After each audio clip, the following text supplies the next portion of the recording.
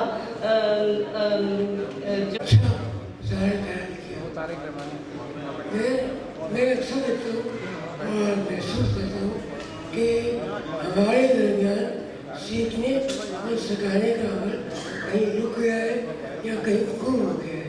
تعلیمی ادارے ہیں، کالج ہیں، یونیورسٹیز ہیں، تعلیمی ادارے میں تعلیم شہر میں جہاں ایک یونیورسٹی ہوتی ہے اور 22 یونیورسٹیاں ہیں، لیکن سیکھنے کا اور سکھانے کا عمل جو ہوتا تھا ہمارے کالج کے زمانے میں، بلکہ اسکول کے زمانے میں، ترسیح کتابوں سے ہٹ کے ہمارے اساتذہ بتاتے تھے ہمیں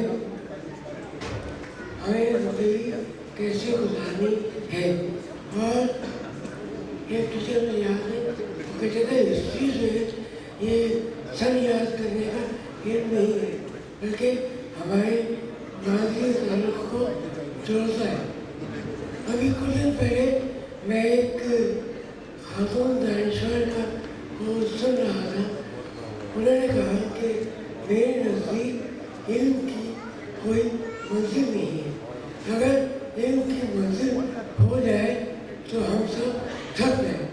کیوں کہ علم کیونکہ منزل تک تھکنے والے پہنچتے ہیں، منزل تک تھکنے والے پہنچتے ہیں. اور ہمارا تعلق ایسے ضروری لوگوں سے ہے جو کہتے ہیں کہ ذرا بھی ہم نشے ہوں تو منزل